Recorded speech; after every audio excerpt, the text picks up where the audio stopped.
반갑습니다. 남전도의 주간 조찬 기도회의 설교자로 초청해 주신 우리 장승민 담임 목사님, 그리고 당의 장로님들, 모든 성도님들께 감사를 드립니다.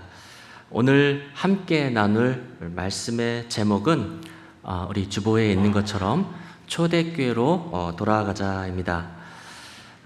저는 하나님이 귀한 기회와 여건을 허락해 주셔서 독일에서 약 한 15년간 지낼 수가 있었습니다. 그곳에서 지내면서 목회도 하고 또 공부도 할 수 있었는데요. 제가 공부한 분야는 역사 신학 파트, 교회 역사에 대한 것이었습니다. 역사 신학을 공부하다 보면은 역사 신학 파트 안에서도 굉장히 세부적인 전공 분야가 있습니다. 초대교회와 고대교회를 전공하는 분야가 있고, 또 중세교회, 또 종교개혁사, 근대교회사, 현대교회사, 그리고 각 나라의 기독교 역사, 이것을 우리나라로 하면은 이제 한국교회사라고 합니다. 저는 이 중에서 초대교회 또 고대교회를 전공을 했고요. 더 세부적으로는 그 당시 이 교회를, 초대교회를 지키고 또 진리를 사수했던 교회에 존경받는 목회자, 교회의 아버지라고 했습니다. 그래서 그를 교부라고 하는데요. 교부들을 연구할 수가 있었습니다. 그래서 이 분야도요, 교부학이라고 해가지고 전 세계적으로 많은 학자들이 연구하고 있습니다. 독일에서 공부하면서 간혹 이러한 슬로건을 접하게 되었습니다. 바로 오늘 설교 제목인데요, 초대교회로 돌아가자입니다. 그래서 이제 이분들이 어떤 말씀을 하시는지 이렇게 접해보면은 초대교회로 돌아가자인데, 이러한 내용들을 보면은 초대교회를 굉장히 완벽한 교회의 모습인 것처럼 이렇게 소개하고 있는 것들을 종종 보았습니다. 역사를 공부하면서 제가 접했던 내용들은 초대교회에서도 조차 많은 인간적인 문제들과 갈등들이 발생되고 있었습니다.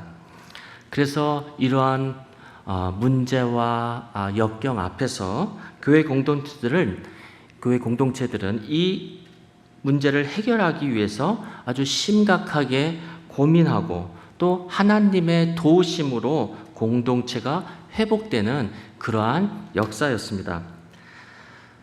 초대교회로 돌아가자고 했을 때에 초대교회의 어떤 모습으로 과연 돌아가야 될 것인지, 이것이 더 초점이 맞춰져야 된다고 생각을 했습니다. 우리가 어떻게 보면은 막연한 그러한 생각, 소망, 환상이 있을지도 모르겠습니다. 예수님과 가까운 시대니까, 또 예수님에 대한 믿음이 뭔가 지금보다는 남달랐을 것이다. 혹은 교회 지도자들과 성도들은 지금보다는 더 달랐을 것이다 라고 생각할 수 있지만은, 물론 그러한 분도, 훌륭한 분도 있습니다. 근데 역사를 자세하게 들여다보면은 우리가 그러한 환상이 금방 깨질 수가 있습니다. 그때에도 우리 같은 사람들이 모여서 이룬 사람 공동체였고요. 초대교회라고 해서 모든 사람이 다 완벽한 것은 아니었던 것이죠. 부족하고 연약하고 실수하고 넘어지고 쓰러졌던 그러한 사람들이었습니다. 근데 이러한 모습은 제자들에게도 조차 나타났고, 제자들의 뒤를 이었던 속사도, 교부들, 또 그 이후에도 2000년 교회 역사를 보면은 인간의 연약함을 감출 수 없었던 수많은 사건과 일들이 교회 역사에서 많이 나타나고 있습니다. 이렇게 연약하고 부족한 인간들을 통해서 2023년 오늘까지 하나님은 하나님의 교회를 이끌어 오셨습니다. 이 모든 것은 바로 인간의 공로가 아니라 사람의 공로가 아니라 우리를 통해 역사하셨던 그 하나님의 열심과 그 하나님의 무한한 사랑으로 오늘 저와 여러분이 이곳에 있는 것임을 다시 한번 고백하게 되는 줄로 믿습니다. 이 시간 이러한 하나님의 사랑, 이 하나님의 역사가 초대교회에 어떻게 일어나고 있는지, 또 어떻게 초대교회는 하나님의 사랑으로 하나님의 사랑을 간직하면서 살아갔었는지 잠시 나누려고 합니다. 오늘 말씀 사도행전 2장 42절, 그 초대교회의 모습을 네 가지로 알려주시고 있습니다. 첫째로 4장 42절에 보시면 사도들의 가르침이라고 나왔습니다. 이 짤막한 한 구절에 초대교회의 그 본질적인 모습이 다 담겨져 있는데요. 이 한 구절, 이 사도들의 가르침, 이 가르침은 디다케라고 되어 있습니다. 예수님과 동고동락하면서 생활했던 제자들, 이 제자들을 가리켜 우리가 사도들이라고 합니다.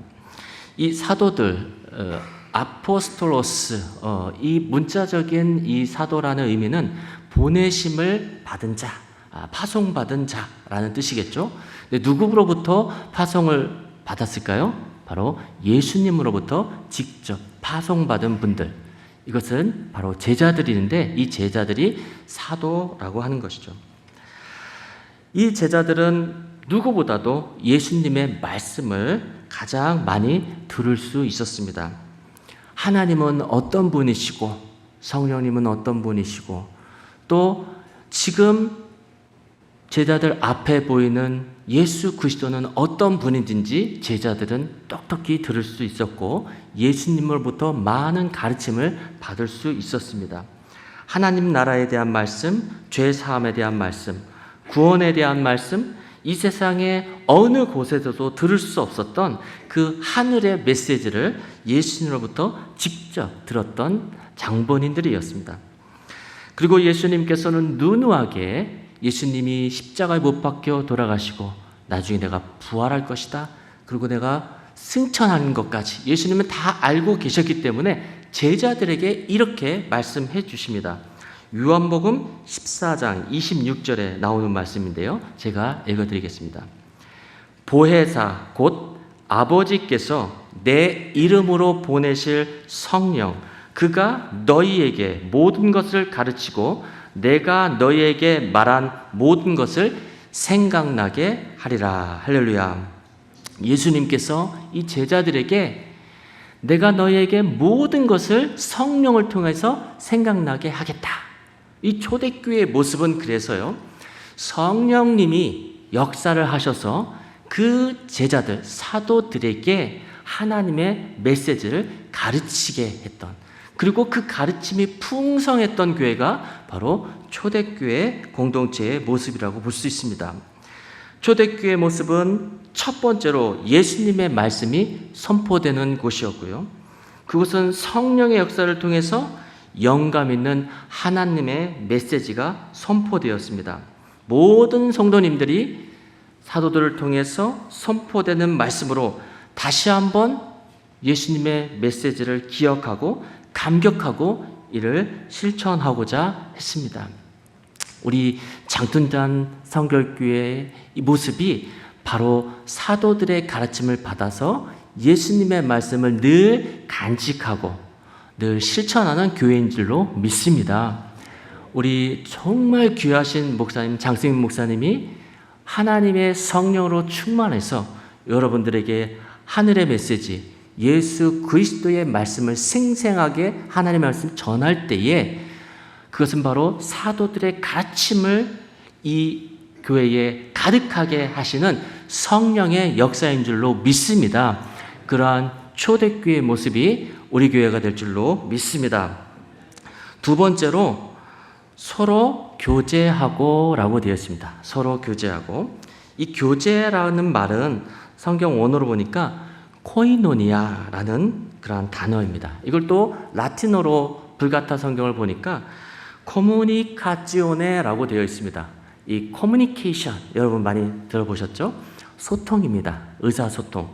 초대교회는 이 소통하는 공동체였다는 것이죠. 소통의 반대말은 무엇일까요? 불통입니다. 불통. 뭔가 벽에다 대고 소리를 치는 것 마냥 통하지가 않아요. 어떤 말을 이야기를 하면은 마음의 톡에서 무슨 말하는지 아는 사람이 있고요. 무슨 이야기를 하면은 이 마음이 맞지가 않아요. 마음이 맞지가 않아서 이것저것 이야기가 길어지는 경우가 있습니다. 소통이 잘 되는 펠로우십, 이 펠로우십이 있는 것이 바로 초대교회의 모습이었다는 것입니다. 오늘 말씀에 나오는 구절, 다음 구절에 보시면 44절에서 47절에 초대교회 교제가 어떤 교제였는지 구체적으로 잘 나타납니다. 제가 44절부터 한번 읽어드리겠습니다. 믿는 사람이 다 함께 있어 모든 물건을 서로 통용하고, 45절입니다. 또 재산과 소유를 팔아 각 사람의 필요를 따라 나눠주며, 46절, 날마다 마음을 같이 하여 성전에 모이기를 힘쓰고 집에서 떡을 떼며 기쁨과 순전한 마음으로 음식을 먹고, 마지막 절입니다. 47절, 하나님을 찬미하며 또 온 백성에게 친송을 받으니 주께서 구원받는 사람을 날마다 더하게 하시니라. 할렐루야. 이 말씀에 근거하면 초대교회 교제 안에서는 서로 물건을 나누고 쓰는 그러한 공동체였습니다. 믿음의 식구들의 그 필요에 따라서 물건을 가져가게 했다라는 것입니다. 교회 안에서의 교제와 섬김은 자기의 것을 다른 사람에게, 자기의 것을 다른 형제에게 나누는 모습으로 나타나고 있습니다. 섬김을 말로 했던 것만이 아니었습니다. 섬김의 모양만 있었던 것도 아니고 섬김의 형식만 갖추려고 한 것도 아니었습니다. 진정으로 교제하는 모습은 자기 것을 주고도, 자기 것을 또 주고도 아깝지 않은 모습, 이 모습이 초대교회의 아름다운 교제의 모습이었다라는 것을 확인하게 됩니다. 초대교회의 모습은 4장에서도 동일하게 나타납니다. 4장 32절에 보니까 이렇게 기록되어 있더라고요. 제가 한번 또 읽어드리겠습니다. 믿는 무리가 한 마음과 한 뜻이 되어 모든 물건을 서로 통용하고 자기 재물을 조금이라도 자기 것이라 하는 이가 하나도 없더라.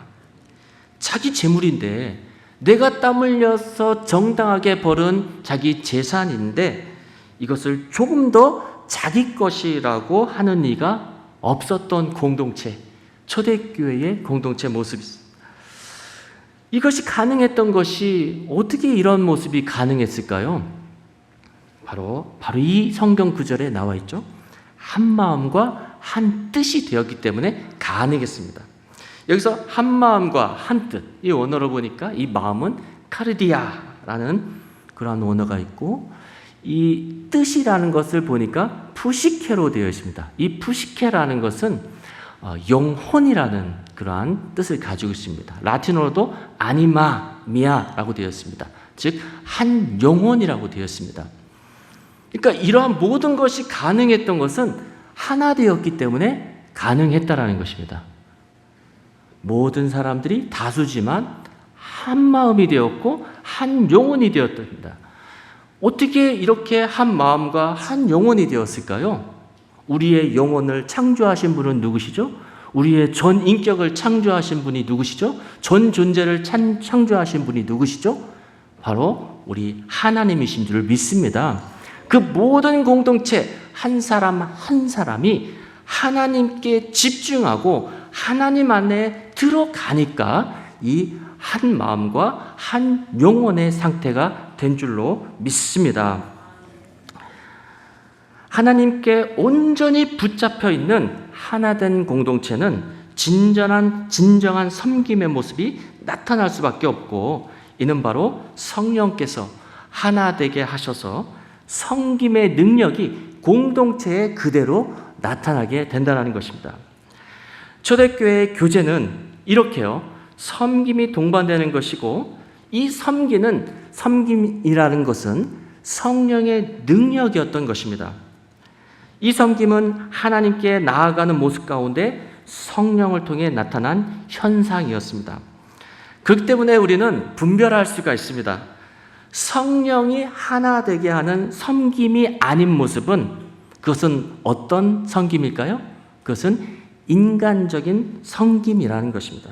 다시 말하면 하나됨 없이 딴 뜻을 품고 섬긴다든지, 자기 유익을 위해 섬긴다든지, 집단 혹은 부서 이기주의적 섬김에는 이 섬김을 통해서 이루시는 구원의 역사가 나타나지 않는다라는 사실입니다. 고대교회 역사를 보면은 이 기독교의 섬김과 아름다운 코이노니아를 실천했던 하나님의 사람들이 많이 있었습니다. 그 중에서 제가 두 인물을 소개시켜 드리려고 합니다. 첫 번째는 아우구스티누스입니다. 우리에게 고백록의 저자 어거스틴이라고 잘 알려진 그러한 인물이었습니다. 그는 젊었을 때 방탕하여서요, 하나님을 멀리했습니다. 그래서 신실히 하나님께 기도하는 독실한 어머니 모니카의 눈에는 기도의 눈물이 마를 날이 없었습니다. 하나님께서는 어머니의 눈물의 기도를 보시고 결국 그 아들을 하나님의 종으로 인도하셨습니다. 놀라운 하나님의 역사였습니다. 하나님의 사람이 된 아우구스티누스는 세속에서 출세한 모든 것을 포기하고 고향으로 돌아가서 동료들과 수도원 공동체를 시작했습니다. 그곳에서 그는 수도원의 정신을 바로 코어 umnum et anima una, 바로 오늘 성경 말씀드린 한 마음과 한 영혼이라는 그 정신을 실천해서 코이노니아 공동체를 이루고자 했습니다. 그리고 수도원 규칙을 만들었는데요, 그 수도원 규칙을, 아우구스티누스 수도원 규칙을 자세히 보면은 그 수도원 규칙은 바로 초대교회의 그 아름다운 모습을 만들려고 했던 그러한 규칙이었습니다. 거기에는 사도들의 모범을 쫓아가자라고 사도들의 모범의 규범이 있었고, 우리가 가난한 정신으로 들어가자, 그리고 겸손하자, 그리고 기도 생활을 어떻게 해야 되는지, 그리고 재산을 어떻게 공유해야 되는지, 우리가 어떻게 하나님께 열심히 일해야 되는지, 또 순명에 관한 그러한 규칙서를 만들어 놓았습니다. 진정한 코이노니아 공동체를 위해서 또 헌신했던 한 분을 소개하자면 바로 베네딕트라는 인물입니다. 그는 사역하는 곳마다 동료들의 시기와 질투 속에서 온전한 코이노니아를 이룰 수가 없었습니다. 그가 가는 곳마다 사람들이 몰려오고 그를 통해서 하나님의 역사가 일어났기 때문에 그 주변에 있는 교회 공동체들, 그 주변에 있는 교회 지도자들 굉장한 시기와 질투를 받으면서 심지어 그 지역의 어떤 나쁜 목회자는 그를 독살하기까지 하는 시도가 이루어졌던 것입니다. 이때에 베네딕트는 그가 할 수 있었던 방법은 시기와 질투가 생겼을 때에 그들을 정죄하지 않고 그들을 심판하지 않고 그 자리를 피해 다른 곳으로 옮겨가는 것이었습니다. 그가 마지막으로 갔던 곳은 사람들이 살지 않았던 산꼭대기 동네인 몬테 카시노라는 곳이었습니다. 그곳에서 그는 진정한 코이노니아를 시작했습니다. 자신을 따라 나온 몇 안 되는 동료들과 수도원 공동체를 시작했습니다. 그곳에서 그도 수도원 규칙을 만들었는데요, 진정한 코이노니아를 위해서 3가지 기본 덕을 실천하기로 했습니다. 이 3가지 실천은 첫째, 순명, 두 번째, 침묵, 세 번째, 겸손이었습니다. 순명은 무엇입니까? 이 순명은 하나님의 뜻에 내 뜻과 의지를 꺾는 것입니다. 그래서 하나님의 뜻에 내 생각과 내 감정과 내 의지를 복종시키는 삶을 하나님 나라 갈 때까지 하는 삶, 그것이 순명인 것입니다. 침묵은 내 혀를 지키는 것입니다. 말을 통해서 일어나는 많은 부정적인 일을 차단하는 것입니다. 말을 통해서 죄짓지 않는 것입니다. 침묵입니다.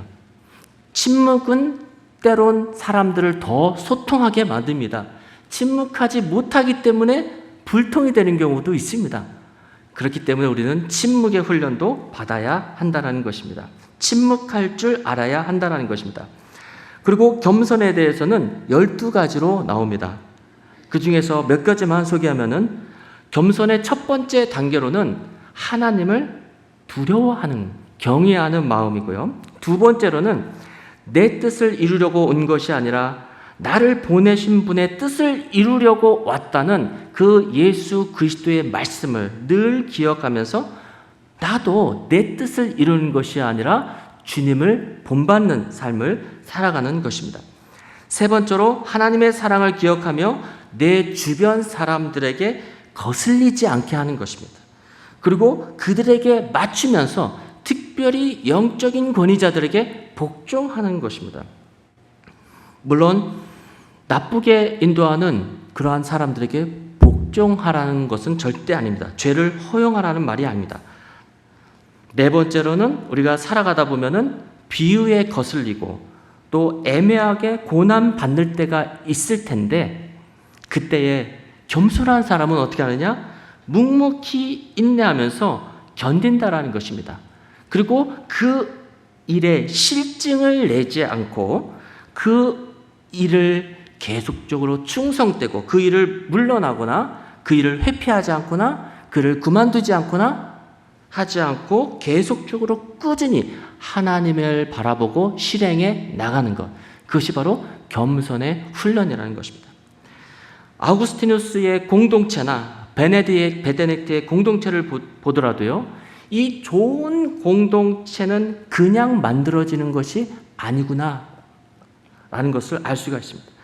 주 안에서 진정한 교제가 있어야 되고요, 그 교제에는 섬김이 동반돼야 합니다. 그리고 이 섬김에는 한 마음과 한 뜻으로 하나가 되어야 하는 것입니다. 이러한 코인이라는 훈련을 통해서 실현해 나가는 것이구나 알 수가 있습니다. 이 훈련은 우리 인간이 인간의 노력만으로 되어지는 그런 훈련이 아닙니다. 이 훈련을 통해서 성령님께서 역사하는 훈련이고 성령님께서 도와주시는 그러한 훈련인 줄로 믿습니다. 우리가 어떻게 이런 훈련의 과정을 지나갈 수 있을까요?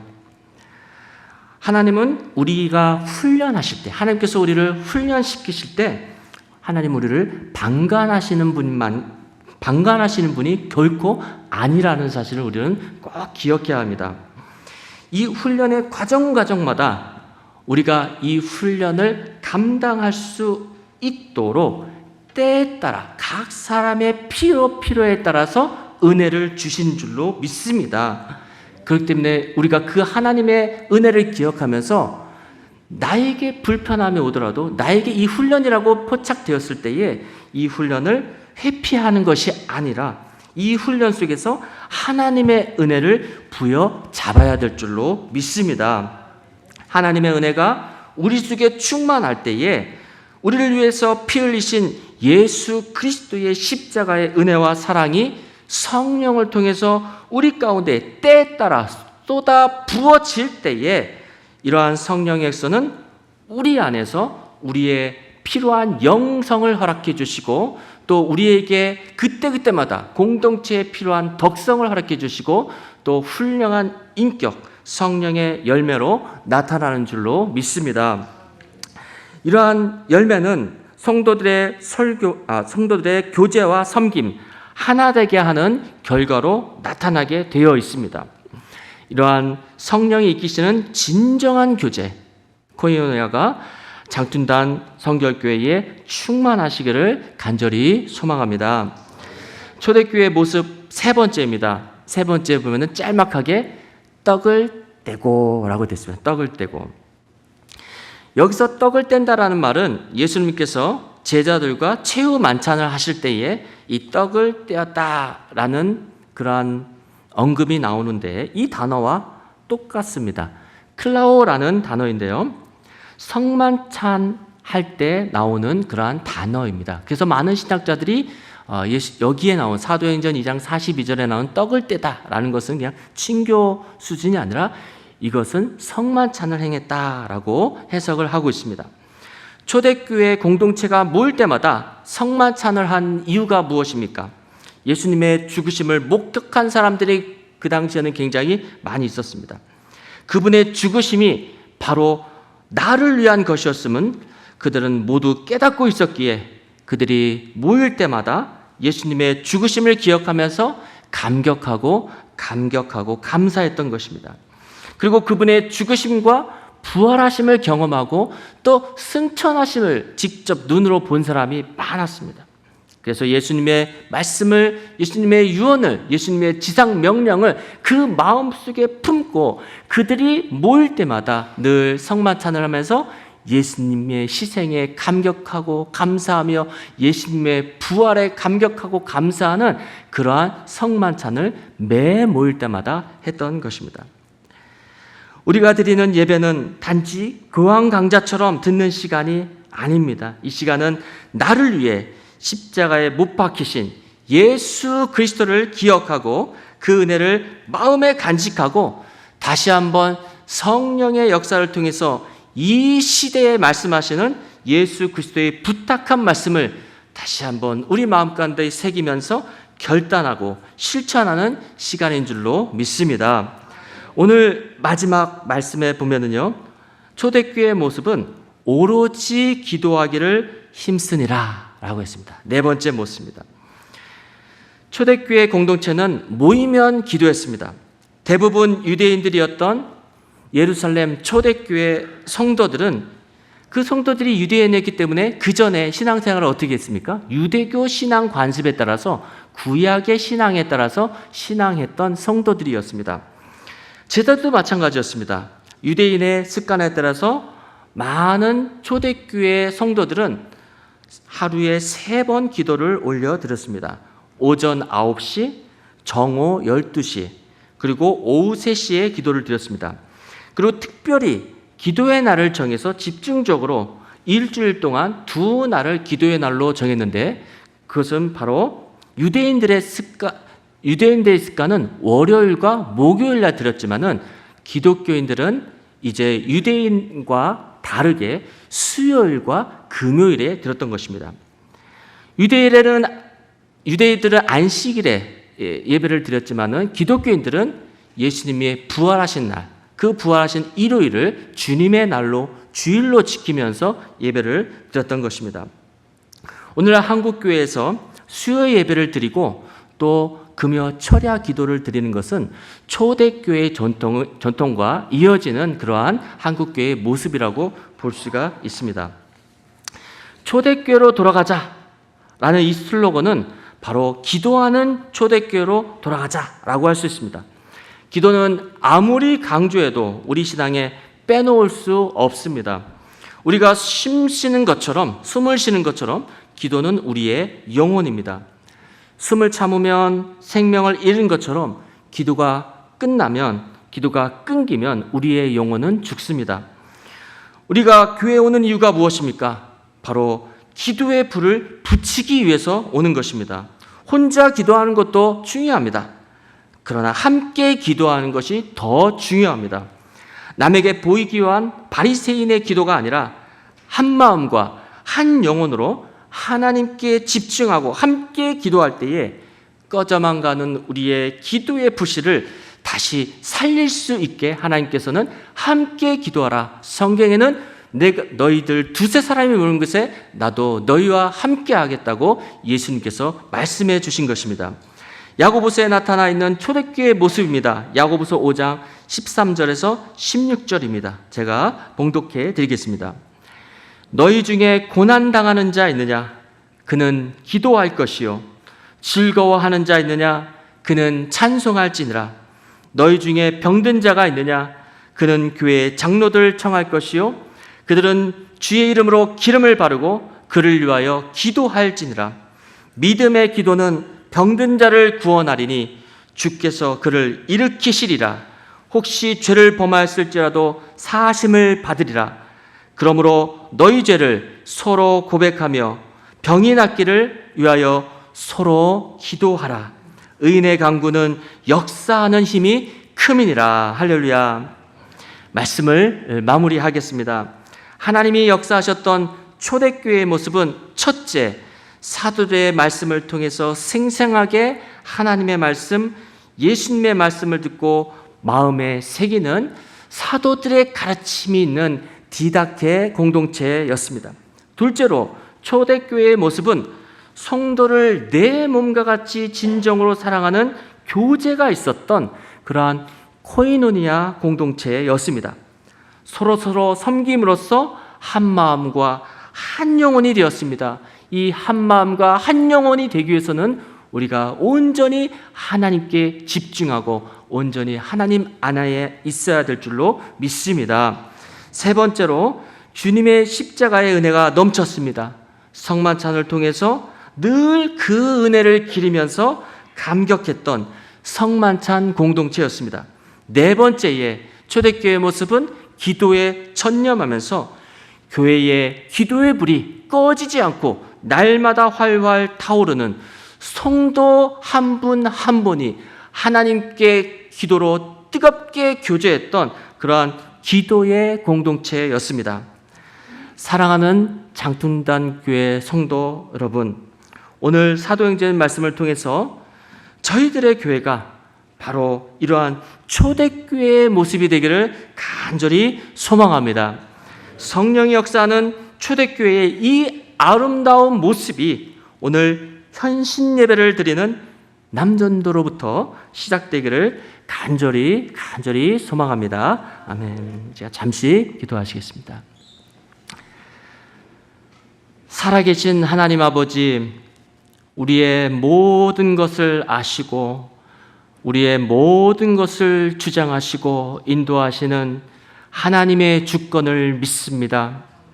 우리가 바라보고 우리가 생각하는 그 이상으로 우리를 사랑하시고 우리 공동체를 사랑하시고 우리를 이끄심을 믿습니다.